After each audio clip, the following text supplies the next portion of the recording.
నమ శివాయ ఛానల్లోకి స్వాగతం అండి. అందరికీ నమస్కారం అండి. ఈరోజు ఈ వీడియోలో మనం కన్యా రాశి వారు కోటీశ్వరులు కాబోయే ముందు వారికి కనిపించే 10 సంకేతాల గురించి తెలుసుకుందాం. జాగ్రత్తగా గమనించండి, లేదంటే మీరే నష్టపోతారు. అయితే కన్యా రాశి వారు కోటీశ్వరులు కాబోయే ముందు వారికి ఎటువంటి సంకేతాలు కనిపిస్తాయో ఈ వీడియోలో మనం వివరంగా తెలుసుకుందాం. అయితే వీడియోలోకి వెళ్ళే ముందు ఫ్రెండ్స్, మాది ఒక చిన్న రిక్వెస్ట్ అండి.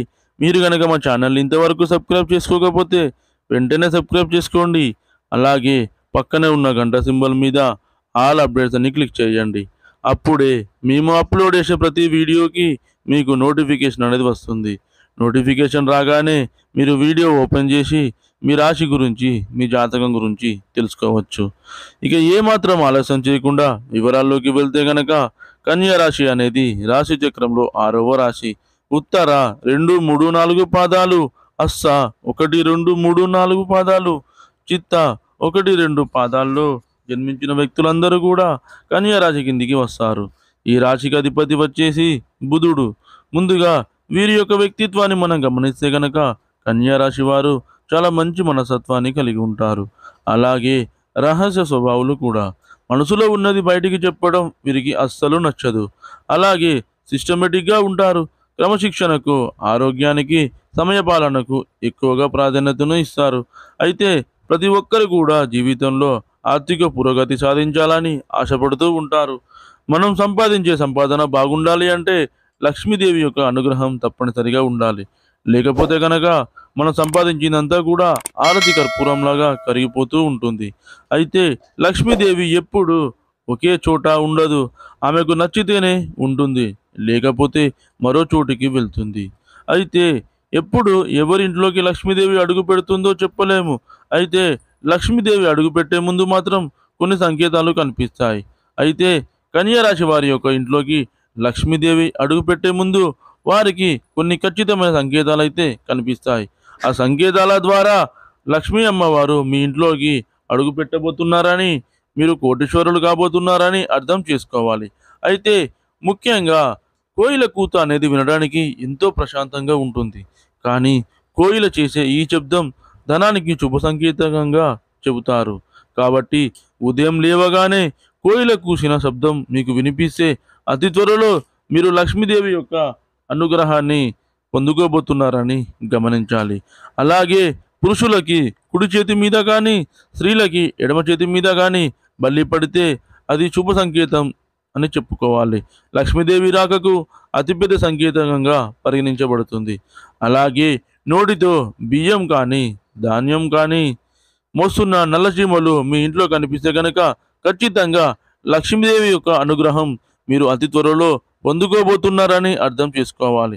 కానీ ఇంట్లో ఎర్రచీమలు కనిపిస్తే మాత్రం అప్పు భారం పెరిగే అవకాశం ఉంటుంది. ఆర్థిక సమస్యలు మీకు ఎదురవుతాయి. అలాగే చాలామంది ఇంట్లో పాము కనిపిస్తే భయంతో పరుగులు తీస్తారు. కానీ పాములు చూసినట్లయితే అది చాలా శుభ సంకేతకంగా పరిగణించడం అనేది జరుగుతుంది.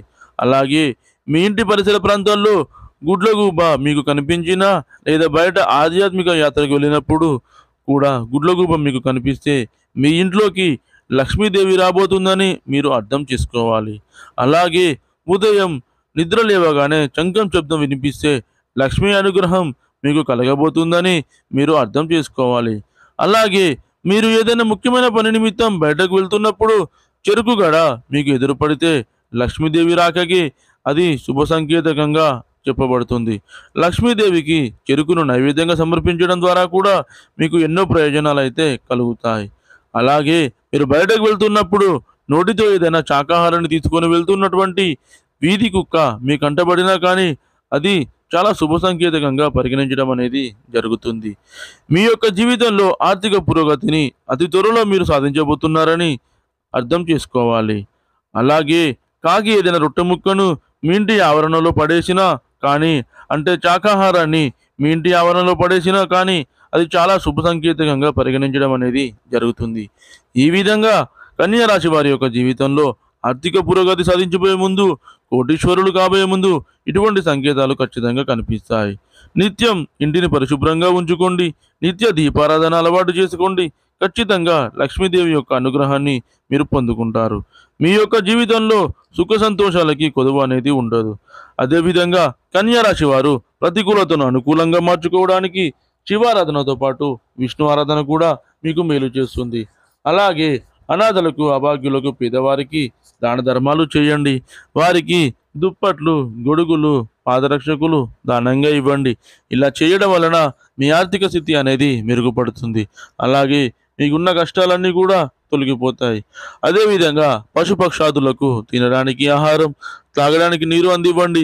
ఇలా చేయడం వలన మీ ఆర్థిక స్థితి అనేది మెరుగుపడుతుంది.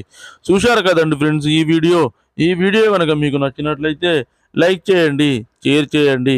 మరిన్ని మంచి మంచి వీడియోల కోసం మన ఛానల్ని ఇప్పుడే సబ్స్క్రైబ్ చేసుకోండి.